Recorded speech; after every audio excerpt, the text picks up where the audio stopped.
Hello and welcome to day 5 of our JuNEWary challenge 2024. I really hope that you're enjoying this as much as I am teaching it. It's been such a privilege to get to know this piece, and it was brand new, written especially for our challenge, and I'm delighted to say, you may have seen it in the end credits, that there is a book coming out at the end of this challenge that includes this piece plus 3 others that complement it. It's a beautiful book. I've had the great privilege of being able to play through all 4 pieces, and you will really enjoy it. Let's play today's for you. Similar melody to yesterday, a little bit more going on, and as I promised, even more confirmation of why I've been choosing the fingering I've been choosing. I'll play it for you first. Here we go. I'll try and be mezzo forte, not too loud, but I've got to leave room to diminuendo to get quieter near the end. Here we go.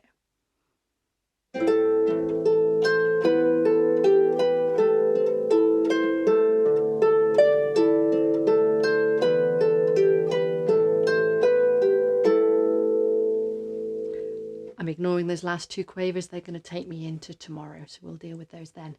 Actually, that reminds me, there was a beat at the end of yesterday that I was also ignoring in lieu of today. So actually at the beginning of that, there's an E. This was the end of yesterday, at the end of bar 20. Okay, so there was that as well leading in. Okay, so the left hand, I did mention yesterday about how we want a 4 and a 2 and our thumb, octave and a 5th, A, E, A, and it's boom, ching, and then that same fingering 1 and 2 and the same size gap, but leaping up, actually 1 below the colours. So although it's a leap, it's quite a nice place to aim for. 1 below the red, 1 below your black string. Okay, and then we're going to open up to a triad because we have this lovely shaping. And then, because I don't want to go too far down, this A to D I'm going to do with a 2-4. Then we've got the triad going the opposite way, but the same strings, E, C, A, 1, 2, 3. And now I'm going to do 1 and 3 on the E and the B. My hand's already moved me slightly that way, and my next notes are going to be that bit lower as well. Do the 1 and the 3. Then I've got an octave, A and A. Then I've got this B note with a little cross over it. Now that means to play much higher near the top of the string. You play it with your thumb, so you notice I've done like an open octave hand, and I may well do the A like that. Open octave, just so I've got the shape. And then I just do a pluck, and I'm just pulling it into my hand like that. My fingers are resting on the strings just to give me something to strengthen against. It creates a very different type of sound. Very different, subtly different. I'm not sure how well the camera will be picking up the difference, but it is a different sound. And then down for a 1 and 3 to finish on the E and the A. Okay, so we're still based around the A and the E's that we were doing yesterday, and this sort of feeling of octaves. A, it's all these same notes coming back in, but in a different combination.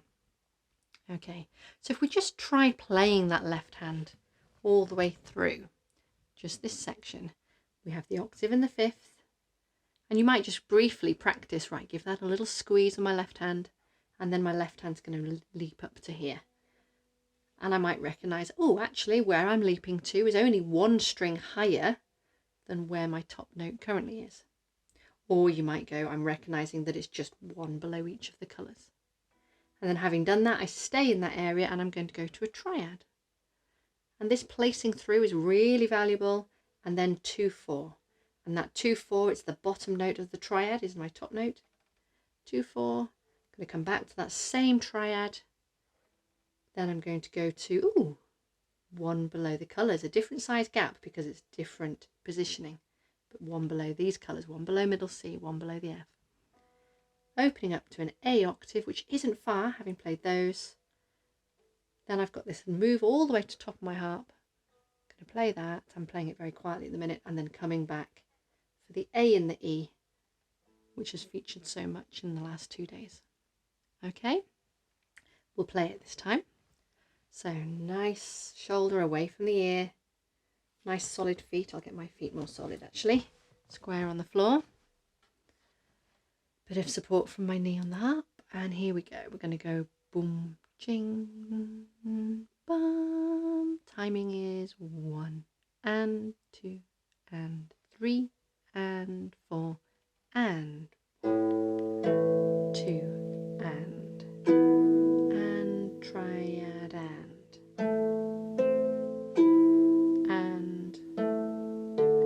4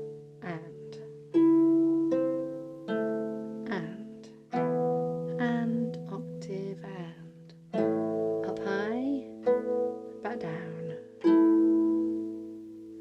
Well done. Excellent. Okay, and that would be very much worth doing some left hand work on that part. Again, not so much that you can only do it if you do it on its own, but just a little bit of, okay, I'm here, it's coming to here. Start training the muscle memory that when I finished with here, I already know that I'm coming up higher up the harp. I know I'm staying there, going down, staying there. You know, it starts to lead to the next place before you've even consciously gone, what are the next notes? So putting that in there. The top hand starts with a lovely little rolled chord. So we have the C, E and thumb on the A. And actually, let's take that off a second. Let's go back to the E. So just the E and the A. This E crotchet was at the end of yesterday's line, the end of bar 20. E, and then we come back on. And notice I'm doing a little bit of a rotation there just to help me come back on, open up my fingers. And as I open up those fingers, they're just opening up downwards like this. There's no sort of curving looking up here. Just boof, boof, boof. There they are. Okay, and then it's a tarium. Okay, we try that as fast as we can. Imagine like a wave of water coming towards you. It can be really handy actually to take a breath and then blow out as you play it. And even though your breath's going this way and this chord wants to go upwards, it can really help to do that release of the fingers in a kind of a way, okay? Or to think of the word tarium, or words that work for you, sounds that work for you. So we have E, tarium. Then we have notes like yesterday. 2, slide, 1, 2, 3, 1, 2, just like yesterday, coming off. Then we're going to go 3, 1, 2. Then we're going to go 2, 1, 3. Okay, now this next part slightly different from what was directly above, but reminiscent of what we've just played at the beginning of the line. A, C, B, A, G, B. Sliding again. And then into that familiar ending. A, slide, 1, 2, 1. Okay. So this is where, when we put the hands together, the fingering again becomes even clearer as to why did I do yesterday that 3, 1, 2 and then that 2, 1, 3. You know, the 3 kind of made sense, but the 2 wasn't relevant. What's going on? This is where it became for me and becomes for you, hopefully, relevant. So if I just talk you through a bit of hands together. The beginning is quite straightforward. We have the, and this leaps up. And again, having done a thumb slide there, we're going to play a thumb as we play the thumb here. So that's nice. And then I'm going to go 1, 2, and that's fine. My left hand's going to do a triad. Our hands can do that. Top hand's about to go 3, 1, 2. And our left hand's about to go 2, 4. And the finger 2s are going to land together. Okay. Then our top hand's going to go 2, 1, 3. And as it's doing that, our left hand's thinking about placing a triad. So the 3's involved. And then we have those. Top hand carries on.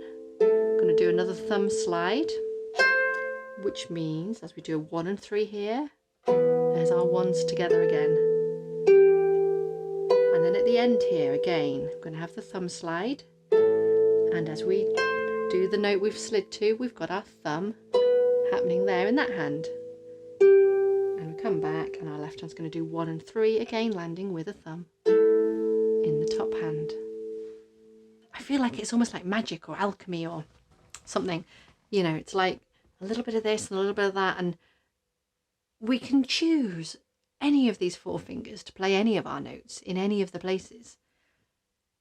But some will really work and some won't. And some will work okay and some will work better.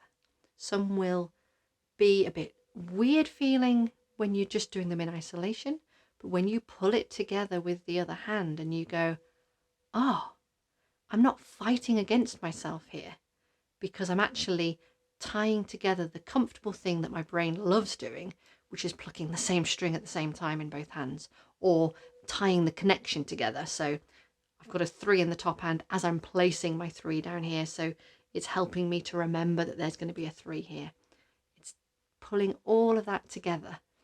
And yeah, I will stop going on about it soon, but it has been really fun working on that and just realizing that my initial playthrough, my initial sight read, where I did something, but it didn't quite help me, and working out what helps, even though it may not seem the most automatic fingering at first choice or first glance, it was great. I will stop. Okay, there are plenty of things to work on there, and yet a lot of it is reminiscent of yesterday. In that top hand, I have not changed anything from yesterday. So where it is the same notes as yesterday, it is also the same fingering as yesterday. I haven't altered anything, and that's why it was that fingering yesterday to work today. And the left hand is a bit different, so we're going to do more focus on that in your time, and the pulling together. And you might pull it together in small segments. And it might be really handy to take that last phrase, the one that our top hand's getting really comfy with, and just put that with the left hand. And really work on this move. Okay, so you might put attention just into that bar rather than that being the last bar that you land at when your brain is a bit frazzled or tired from what's gone on before. And then you might go back a little bit more and lead into that, and so on. Okay, take some time to get familiar with it.